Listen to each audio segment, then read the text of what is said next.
Good day, and welcome to the Centene fourth quarter earnings conference call. All participants will be in listen-only mode. Should you need assistance, please signal a conference specialist by pressing the star key followed by 0. After today's presentation, there will be an opportunity to ask questions. To ask a question, you may press star then 1 on a touch-tone phone. To withdraw your question, please press star then 2. Please note, today's event is being recorded. I would now like to turn the conference over to Jennifer Gilligan, Senior Vice President of Investor Relations. Please go ahead, ma'am. Thank you, Rocco, and good morning, everyone. Thank you for joining us on our fourth quarter and full year 2022 earnings results conference call.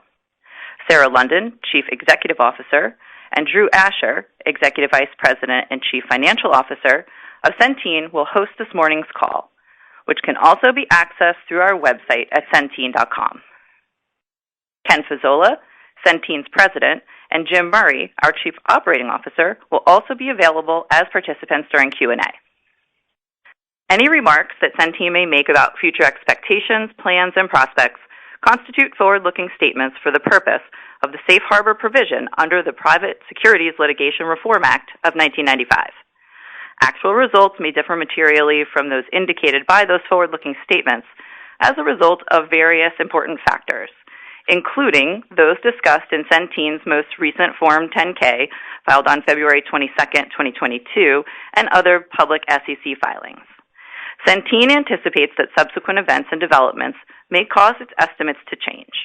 While the company may elect to update these forward-looking statements at some point in the future, we specifically disclaim any obligation to do so.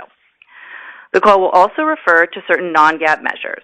A reconciliation of these measures with the most directly comparable GAAP measures can be found in our fourth quarter 2022 press release, which is available on the company's website under the Investors section. The company is unable to provide a reconciliation of certain 2023 and 2024 measures to the corresponding GAAP measures without unreasonable effort due to the difficulty of predicting the timing and amounts of various items within a reasonable range. With that, I would like to turn the call over to our CEO, Sarah London. Sarah? Thank you, Jen, and thanks everyone for joining us this morning as we review our fourth quarter and full year 2022 results and provide our updated outlook for 2023. First, let's close out the year. 2022 was a dynamic and productive year for Centene. We took on many challenges, including a leadership transition, transforming our organizational structure, modernizing our approach to corporate governance, focusing on our core business, improving operations and quality, and delivering on our financial commitments along the way. This morning, we reported fourth quarter adjusted EPS of 86 cents and full year 2022 adjusted EPS of $5.78. These strong results came in above the top end of our most recently issued 2022 guidance and were 7% higher than the midpoint of our initial outlook for the year. Looking back over 2022, our 3 core business lines performed well. In Marketplace, we materially improved the profitability of our Ambetter product line through advancements in our clinical programs and strategic product positioning, delivering more than the 500 basis points in margin improvement we promised, while continuing to show solid growth and market expansion. This provided Ambetter with a strong jumping-off point to achieve our long-term target margin and profitable growth goals in 2023. In our Medicare Advantage business, Centene generated outsized growth in 2022, ending the year with 21% more members compared to year-end 2021. Our focus throughout the year was on strong clinical program performance, quality improvement, which you've heard a lot about, expanded value-based care relationships, and providing enrollees with a more seamless member experience.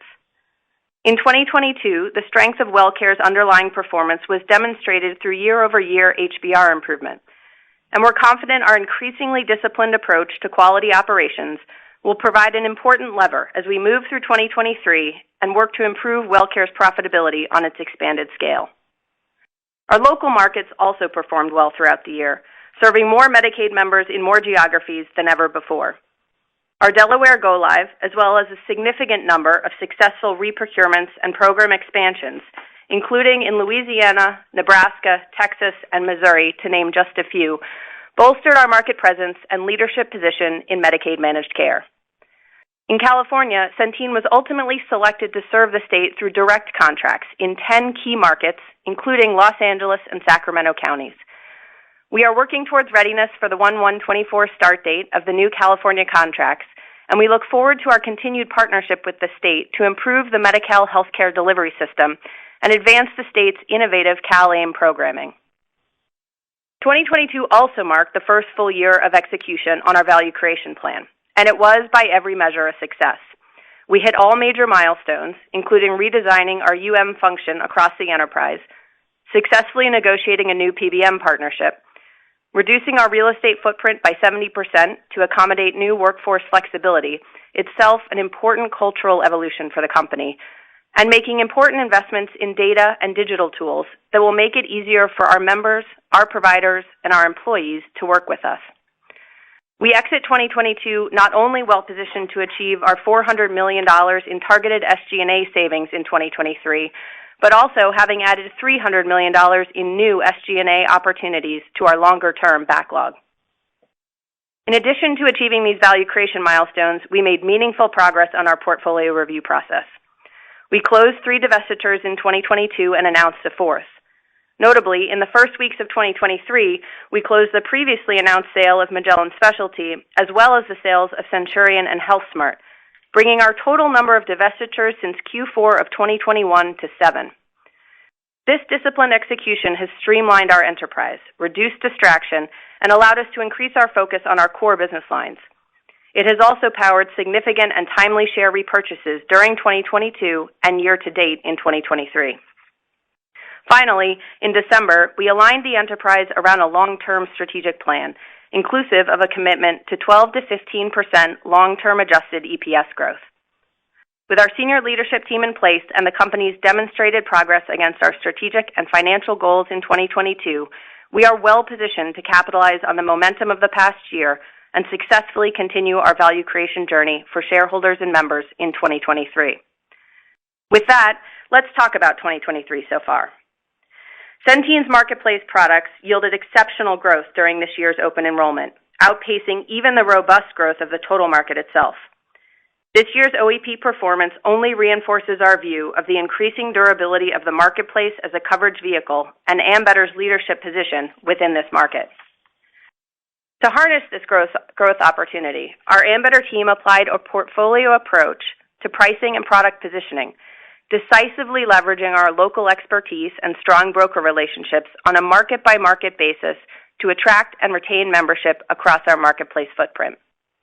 While it is still early days with respect to claims experience, we want to share a few observations about Ambetter's strong OEP growth and provide some performance expectations given the team's outperformance on membership. Approximately 70% of our 2023 membership is enrolled in a Silver plan, compared to approximately 72% in 2022. Silver plans have consistently represented the majority of our membership year after year, and 2023 is no different. Similar to previous plan years, the majority of our 2023 membership selected our core product. At the same time, we are pleased with the continued uptake we are seeing in our newer products, demonstrating the value of flexibility in plan design for our members.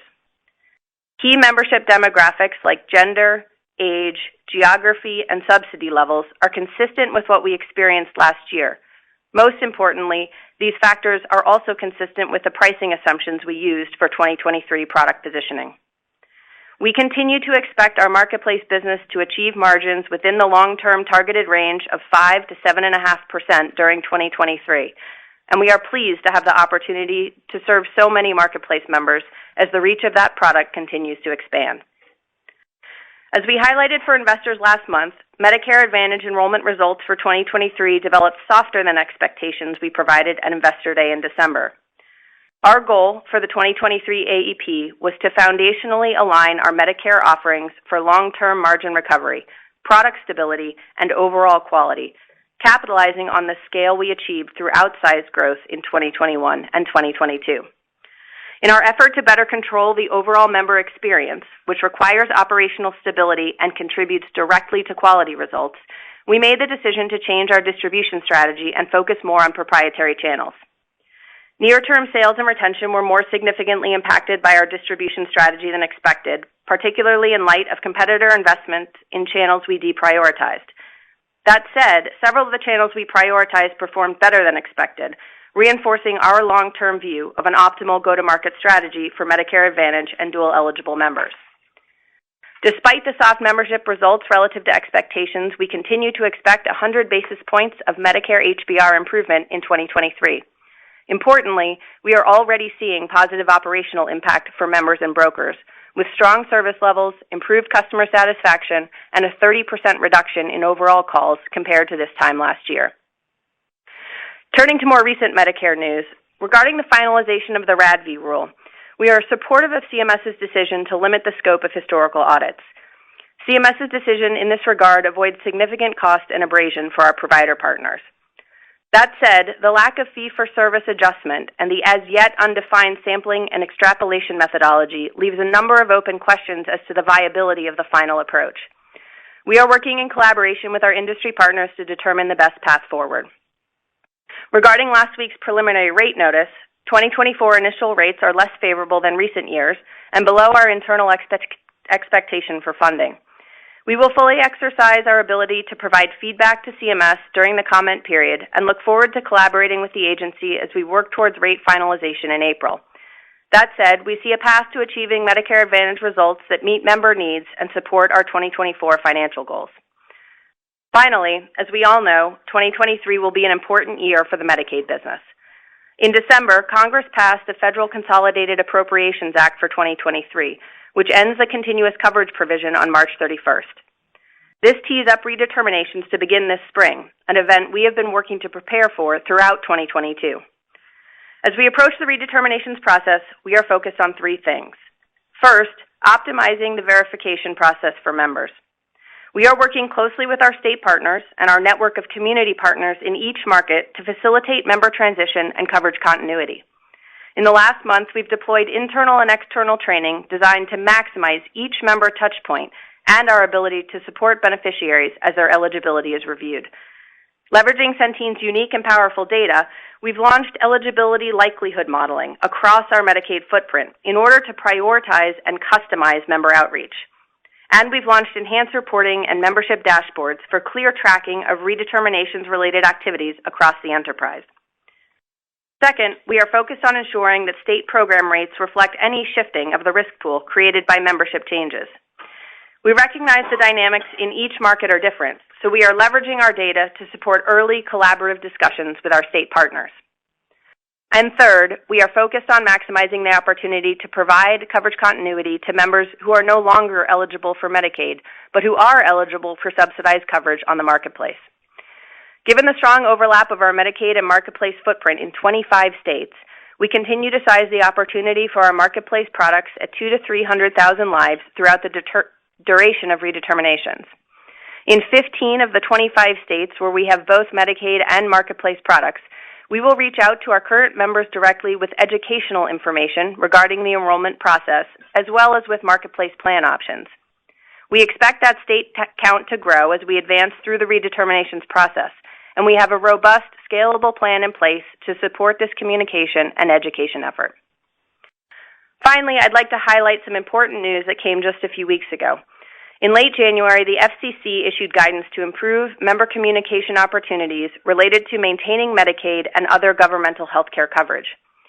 We view this as an incredibly important step, not only relative to supporting a seamless verification process, but also a meaningful step forward in modernizing the industry's overall approach to Medicaid member engagement. We are working closely with states to integrate this guidance into our redetermination strategy and to prove the value of digital engagement in reducing cost and improving member outcomes. On balance, when you take into account our more informed view of open enrollment for 2023, the updated timing of redeterminations, and recently closed divestitures, we are well positioned to achieve the top half of our full year 2023 adjusted EPS guidance. Drew will provide greater detail on our outlook in just a moment.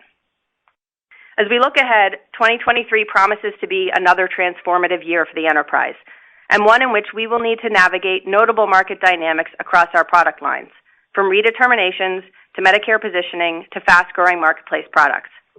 This is not new for Centene, and we are better equipped to manage through this change than we ever have been before, thanks to the work we have done over the last 18 months to focus and fortify our operations and to align the organization around value creation principles. As we look downfield, we continue to see tremendous opportunity for all three of our core businesses, including complex Medicaid populations and dual eligibles, marketplace adjacencies, and STAR score improvement. We continue to track well against our long-term goals and look forward to executing against our strategic plan, driving strong results, and delivering value to members and shareholders. With that, I will turn it over to Drew to review our results and outlook in more detail. Thank you, Sarah. Today, we reported fourth quarter 2022 results, including $35.6 billion in total revenue, an increase of 9% compared to the fourth quarter of 2021, and adjusted diluted earnings per share of 86 cents in the quarter. For the full year, we reported $5.78 of adjusted EPS, a 7% beat over our original 2022 guidance, and growth of over 12% compared to 2021. Let's start with revenue details for the quarter. Total revenue grew by $3 billion compared to the fourth quarter of 2021, driven by strong organic growth throughout the year in Medicaid, primarily due to the ongoing suspension of eligibility redeterminations, strong Medicare membership growth, and the January 2022 acquisition of Magellan, partially offset by divestitures. Our Q4 consolidated HBR was 88.7%, a little bit better than our expectations, and 87.7% for the full year. Medicaid at 89.6% for the full year was right in line with our expectation of an HBR in the 89s for 2022. Medicare at 86.2% for the full year was 90 basis points better than 2021, driven by execution of clinical initiatives. And on commercial, recall we originally promised a 500 basis point reduction in the HBR in 2022. How did we do? We were down 550 basis points for the full year. This was driven by disciplined pricing actions, initiatives executed in 2022, and as expected, a reduction in COVID and pent-up demand costs compared to 2021.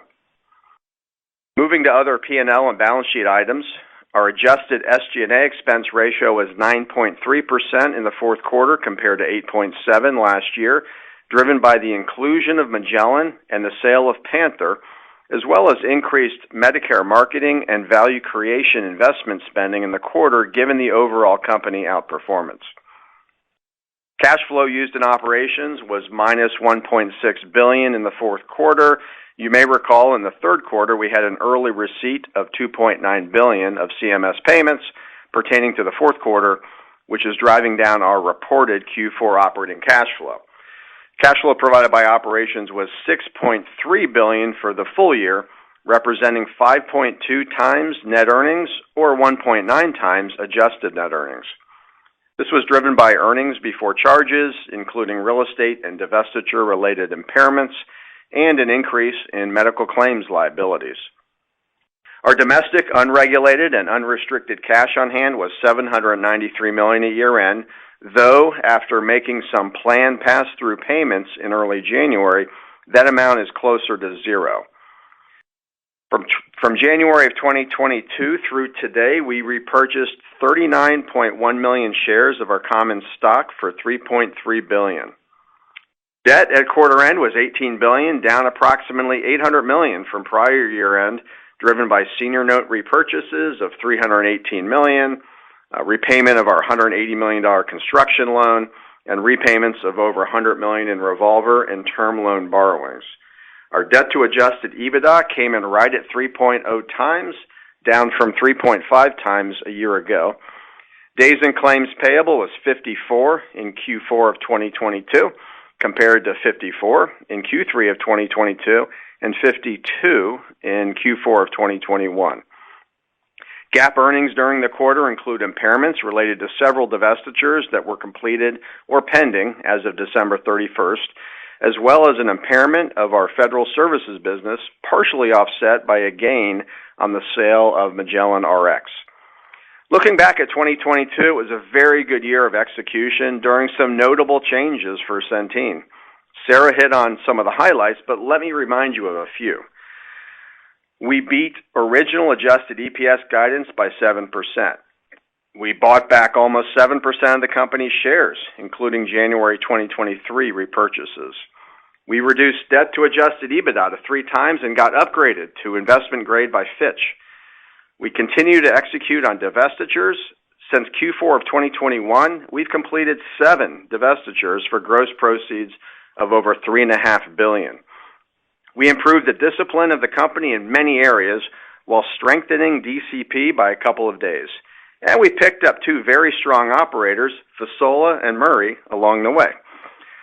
All right, enough on the rearview mirror. Let's talk about what really matters today and tomorrow, starting with 2023.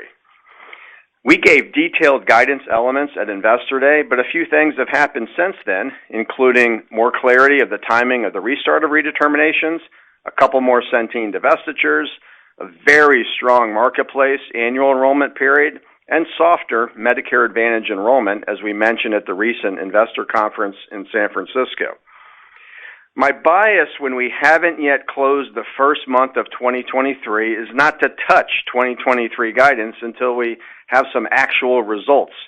But there are a few things that will help you understand how we are starting out of the gates compared to what we outlined at December Investor Day. Our 2023 premium and service revenue should be approximately $2 billion higher than the range provided at Investor Day. Let me bridge that for you.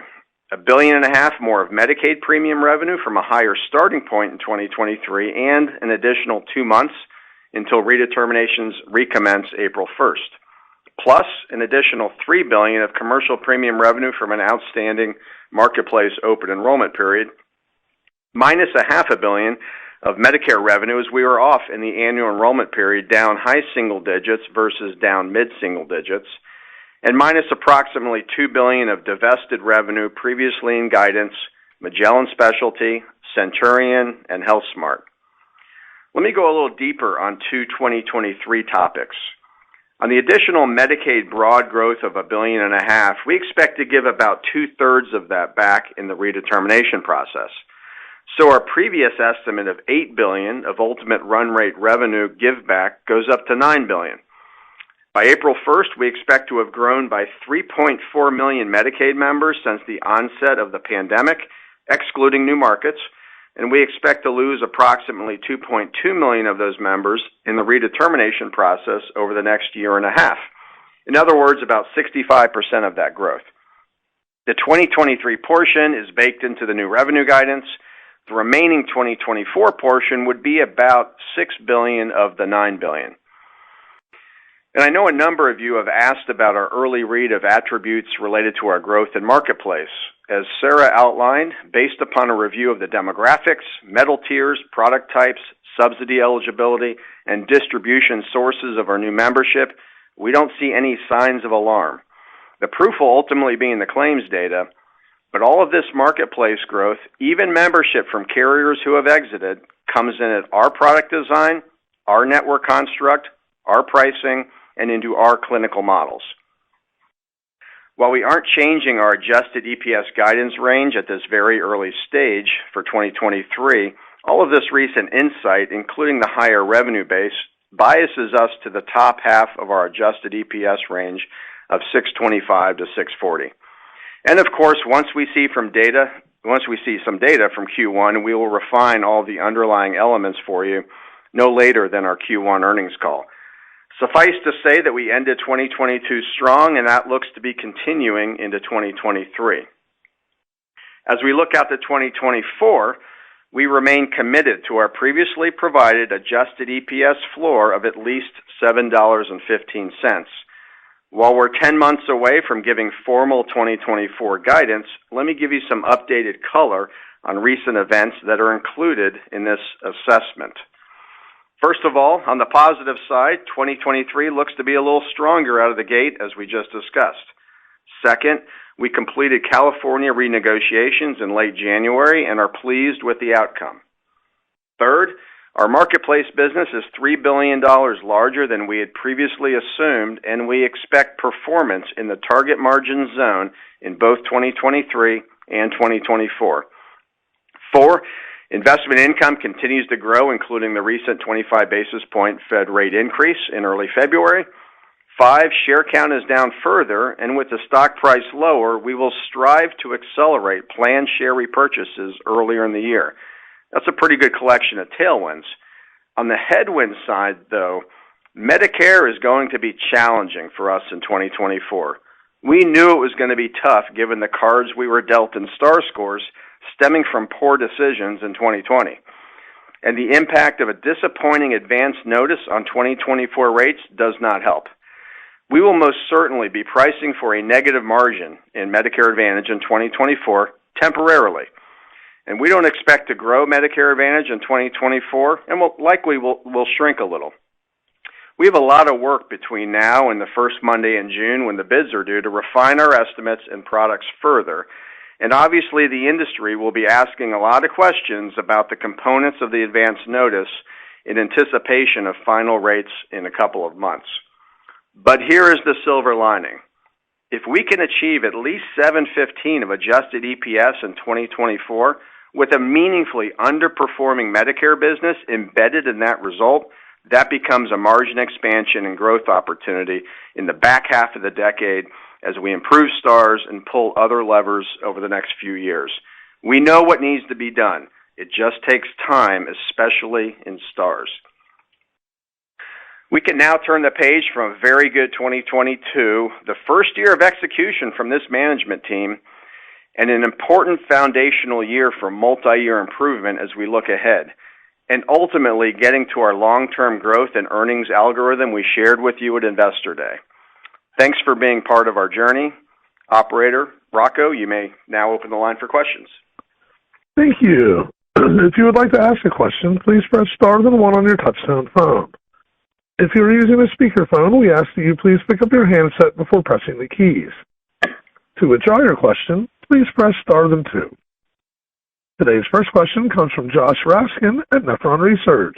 Please go ahead.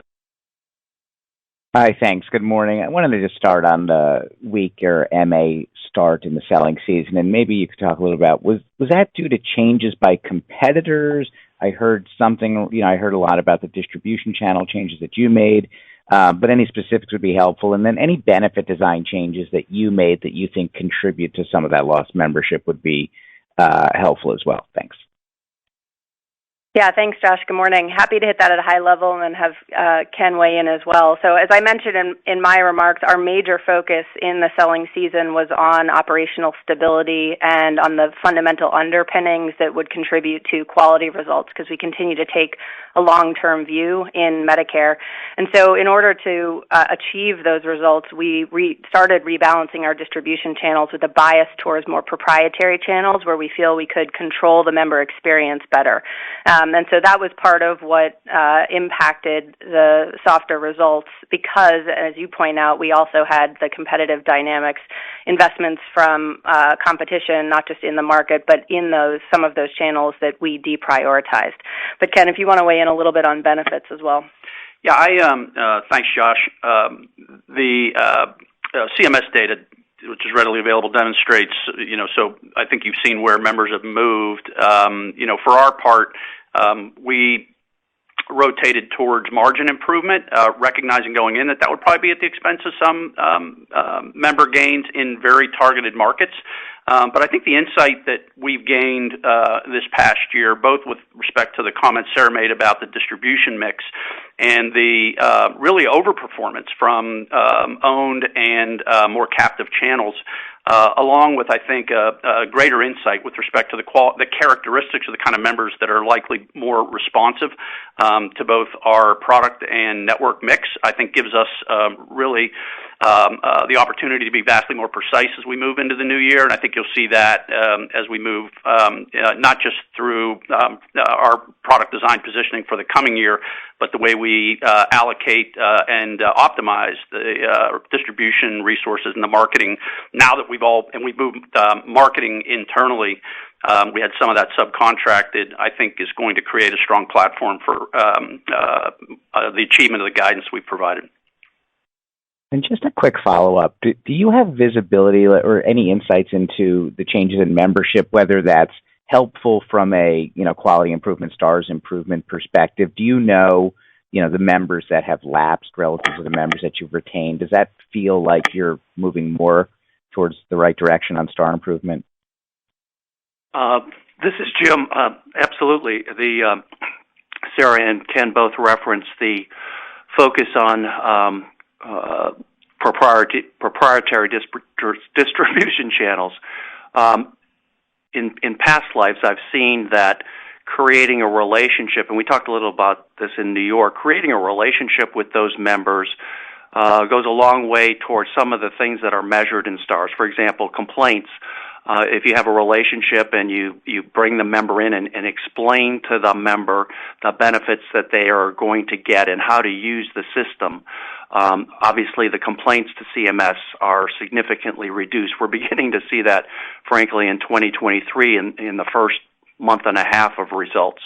Disenrollments are much lower as a result of using proprietary channels. The other thing is that because of the stability of the existing membership, we expect that we're going to see some improvement in star scores as well as RAF scores going forward, which will help our overall margin profile going forward. So we feel really good about that. So focusing on relationships and how long we keep a member, used to more of a 7 to 8 year member retention, and we need to begin to build that kind of stability going forward. And a lot of steps that we've taken around stars are starting to see some favorable results. So feeling good about that.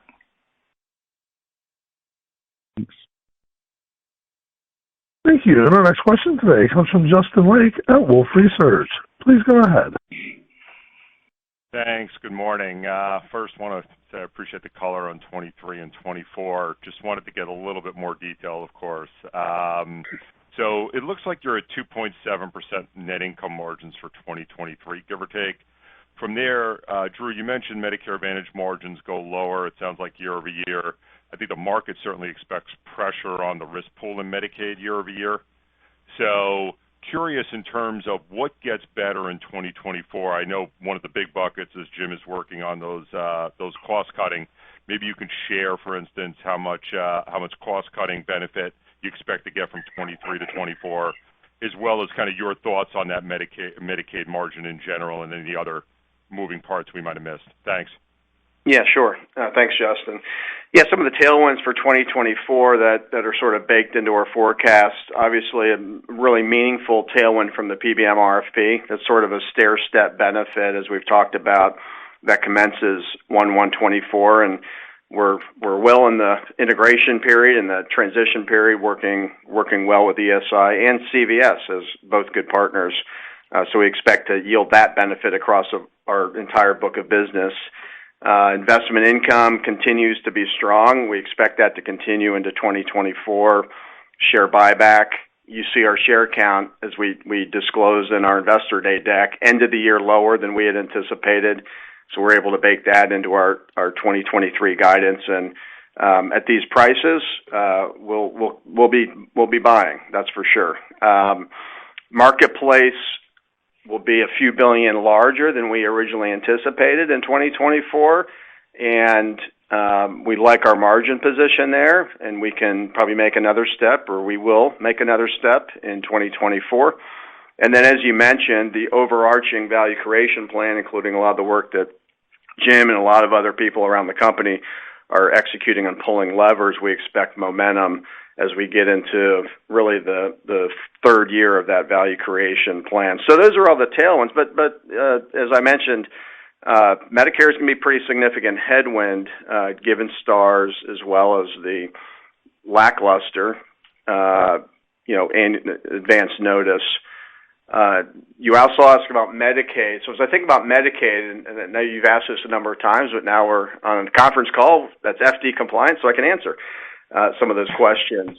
So as we think about the progression going from 2022 to 2023, we ended the year at 89.6 in 2022, and we've got about 30 basis points of pressure built into 2023 up to the very high 89s.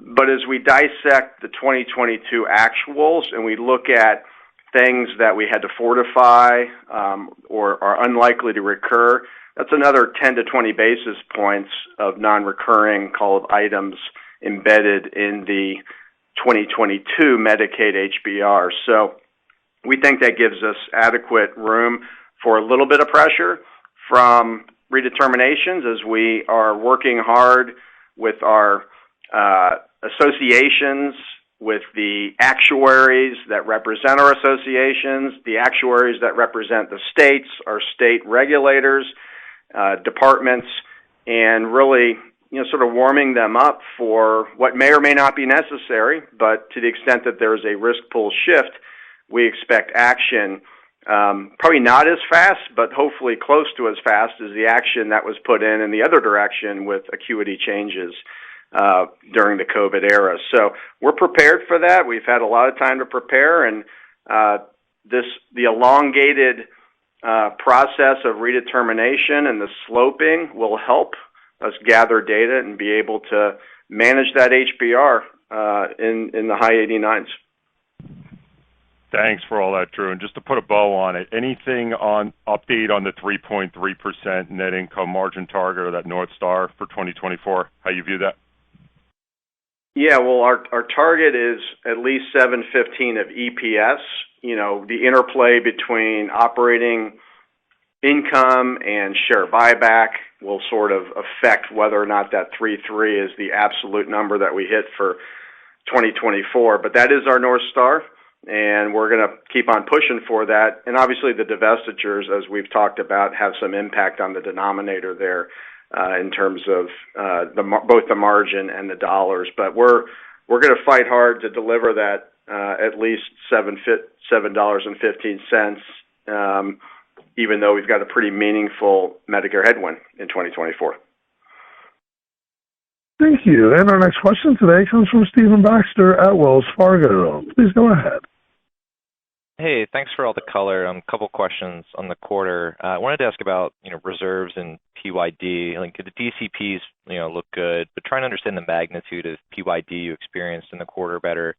For a lot of other companies, by the time we get to the fourth quarter, PYD is pretty minimal. Doesn't seem like that was necessarily the case here. Would love to understand what drove this quarter and what business was impacted. And this might be the same answer, but wondering why we didn't necessarily see the same typical Q4 MLR seasonality in commercial. Any color there would also be appreciated. Thank you. No, you're right. We outperformed. That was probably the biggest contributor to our sort of overall slight outperformance on HBR. But commercial continues to be strong, and I'd chalk that up more to execution and the momentum that we've gained over the last, call it, 5 quarters in that marketplace business, implementing clinical initiatives, the interplay with the Value Creation Office, not just for SG&A, but also for trend benders and HBR initiatives that drive, both quality and the affordability of healthcare. So those were some of the drivers that helped the commercial business, and we feel pretty good about that heading into 2023. We do disclose the roll forward tables. I think one of them is in the press release. The rest will be in the 10-K. Last year, so 2021, saw a higher favorable development off the 12/31/2020 reserves. That's understandable with sort of the chaos of practice patterns and claims patterns during the 2020 year of COVID, but still consistent reserve methodologies and a pretty strong showing of development during 2022 off of the 12/31/2021 reserves.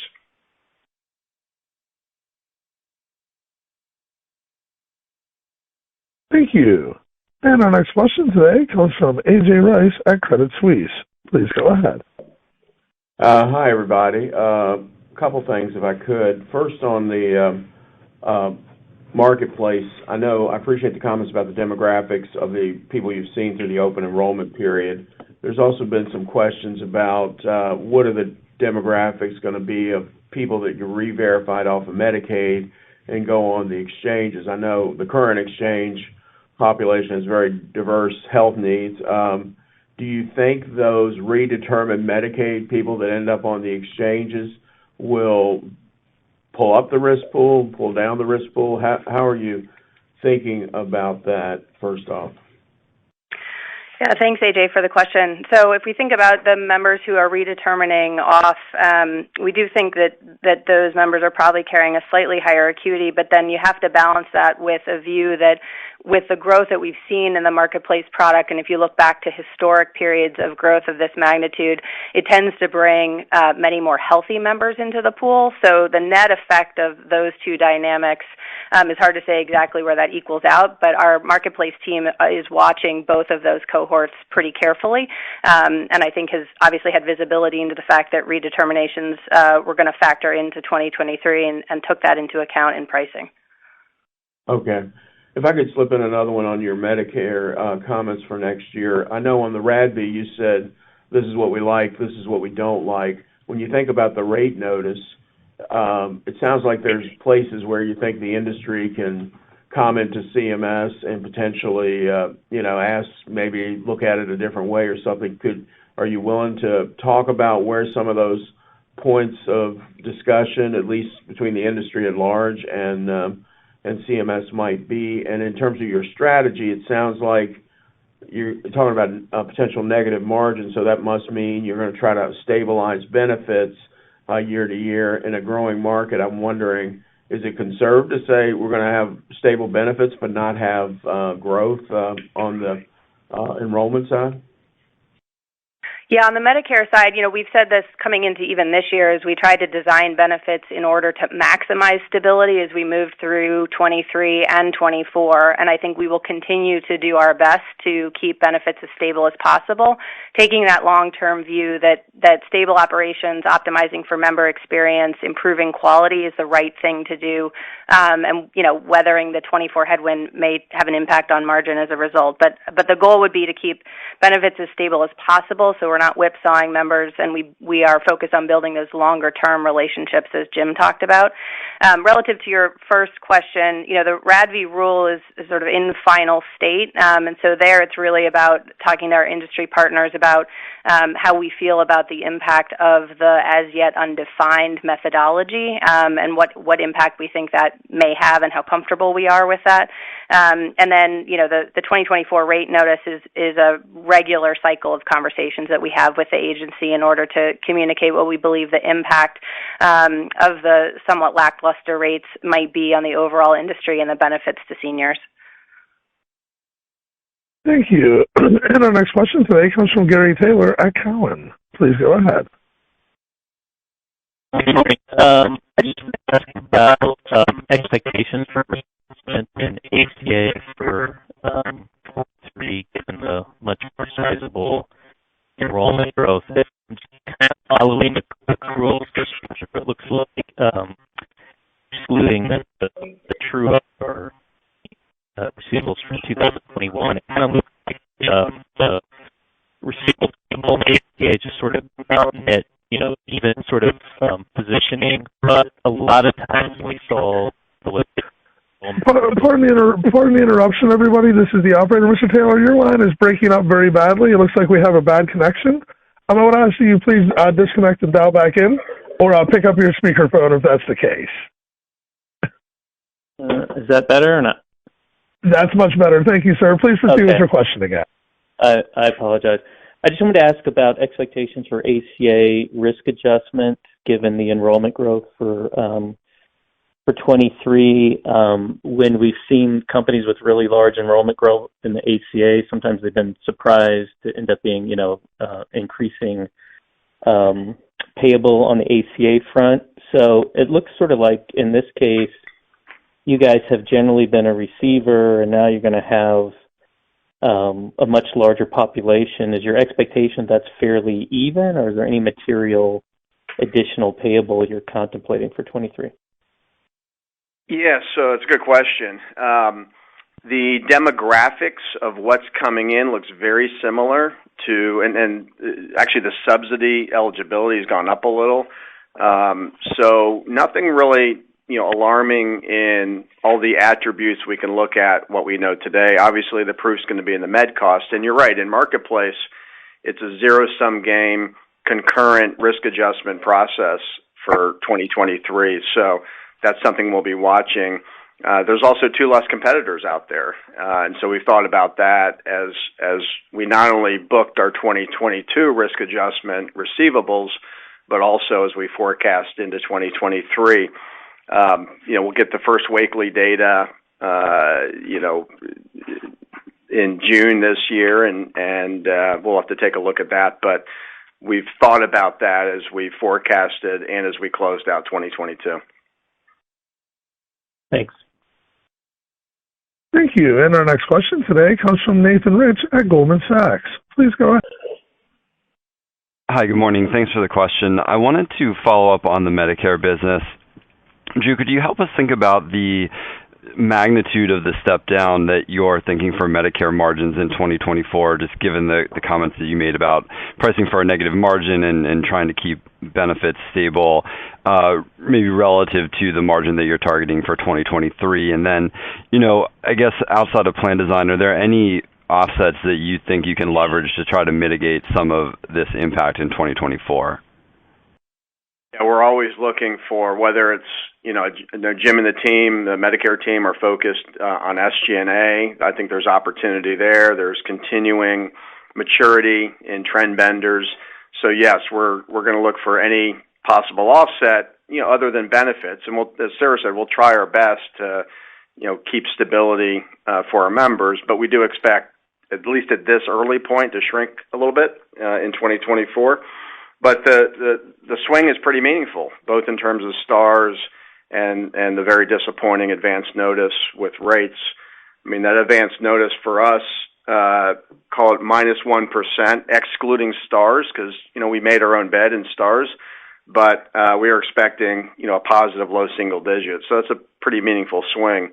Every point, is a couple $100 million on a $20 billion business. So we've got to manage through that, and it will be a pretty sizable drop. Can't give you an exact number yet. We'll definitely give you that in 10 months after we've gone through the bids. We've got the final rates, and we've developed sort of that balance between margin degradation and stability in the product. But it'll be tough. We'll power through it, and 25 and beyond will be margin expansion and growth as we'll ramp up over the next few cycles of star results. And it's good to hear, Jim convey to you guys that we're already seeing some elements of optimism that we're going to be able to achieve that multi-year improvement that we're seeking. One other thing I would add when we think about levers in 2024 is the breadth and depth of our value-based care relationships, which is something that I think we're already planning on, but have the runway to accelerate in 2023 in order to be in an even stronger position. And as many of you know, that was we have a good set of relationships with a number of the sort of leading value-based care providers, but I think we have been, not as aggressive in that in the past. And so, in 2022 started to turn our focus there. Our organizing around that internally have brought in some great talent to help accelerate. So that'll be a focus in 2023 that I think will give us some benefit in 2024 and then obviously beyond that as well. Thank you. And our next question today comes from Michael Ha with Morgan Stanley. Please go ahead. Hi, thank you. Just wanted to ask a bit more about redeterminations and expectations. Appreciate all the color on the 30 bips of Medicaid MLR pressure in 23. I recall hearing at your Investor Day that your state composite rate increase improved about 50 bips. So I'm just curious, how did that compare to your original expectations? I think there's originally been some concern that state rate increases may not go into effect until a couple of quarters after redeterminations were underway, but 50 bips improvement feels pretty strong, pretty positive, quite high. And if I think about the messaging around just most states expecting to complete redeterminations likely later in 23, then in that scenario, you're entering 23, strong rate increase, couple that with a very slow rollout of redeterminations. It seems like a recipe that could present some earnings upside this year. Is that a fair way to think about how redeterminations might develop? Yes. So the composite rate that is embedded in our guidance, as you properly pointed out, we disclosed at Investor Day, is 1.4%. So I guess, yes, compared to a meager 0.9%, that is a big jump, but it's still on an absolute basis, 1.4%. So you might think about that in context. But The reason why we were 0.9 relative to the 1.3 that we had baked into our 2022 guidance, Florida was a pretty big piece of that. And then we expect a recovery there this year as we demonstrate the need for rates. So that'll be an ongoing process as we go through the rate cycles. Luckily, they're distributed across the year. They're not all stacked on 1/1 like the commercial business or the Medicare business. They do, we have slugs that renew throughout the year, which will help with the sloping of redeterminations as well. Maybe just to add a little bit of color on the process to your point about sort of the methodical approach that we were expecting.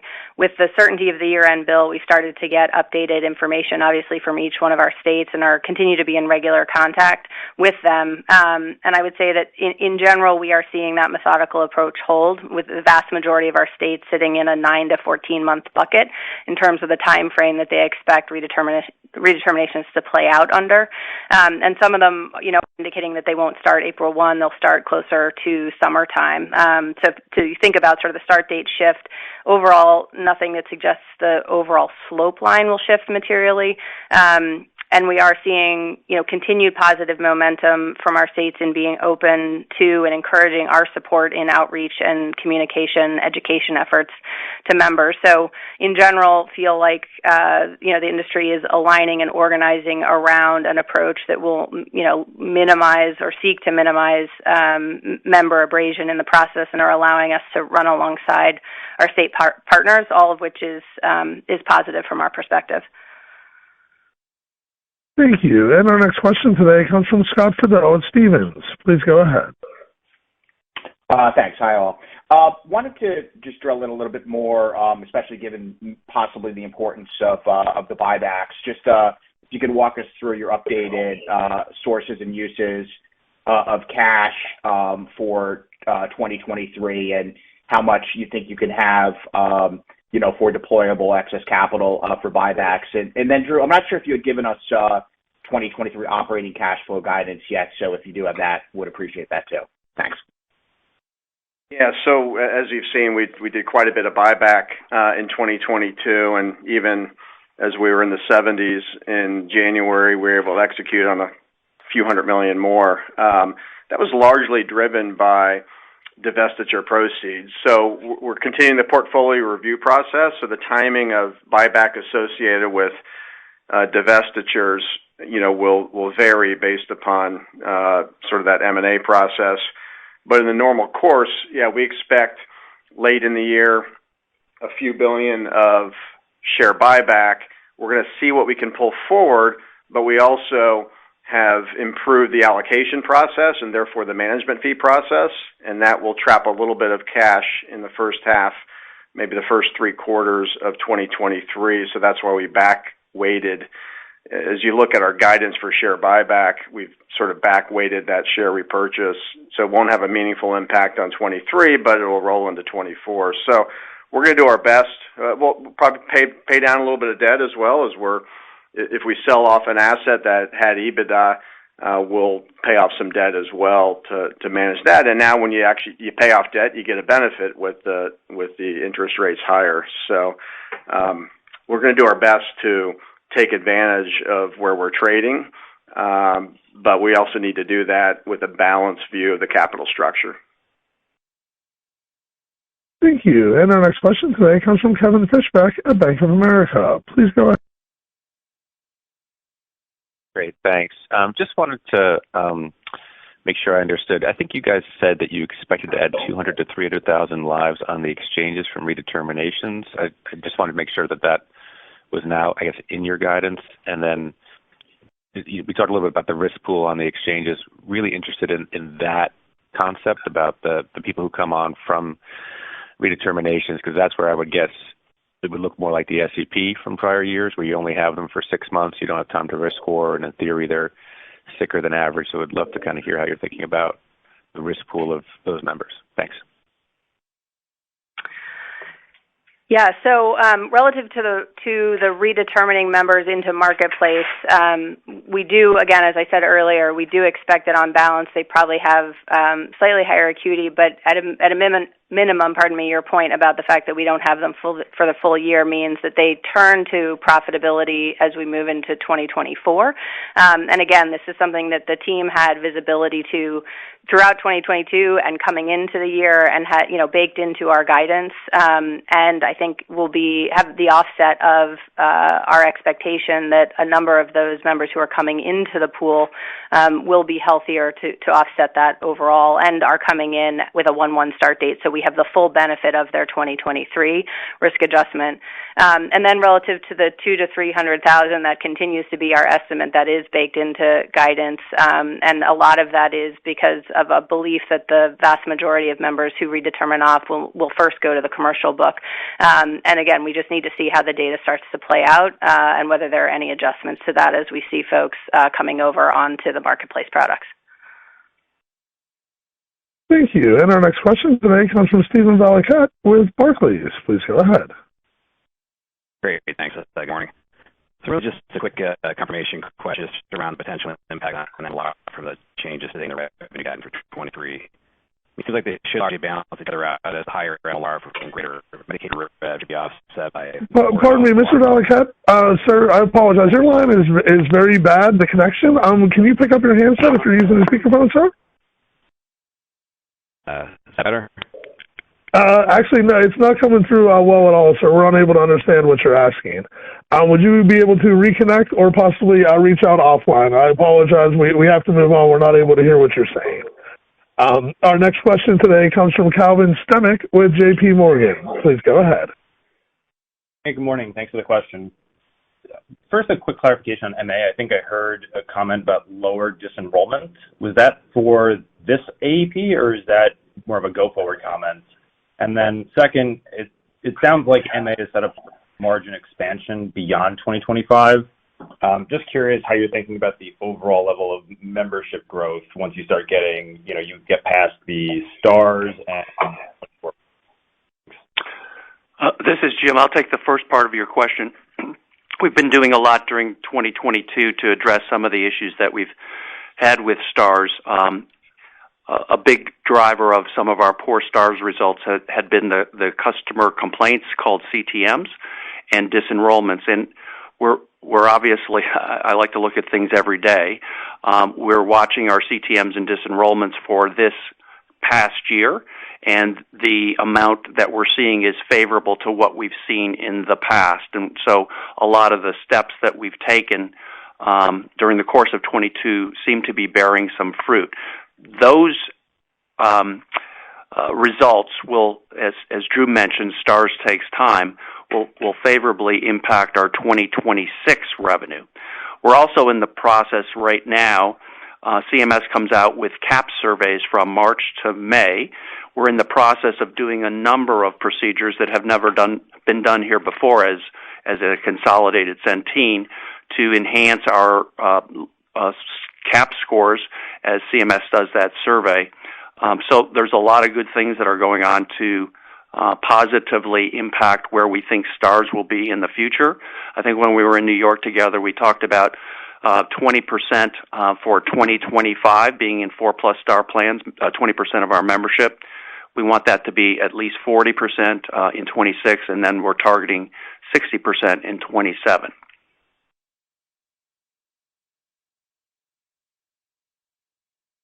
Thank you. And ladies and gentlemen, our next question today comes from George Hill at Deutsche Bank. Please go ahead.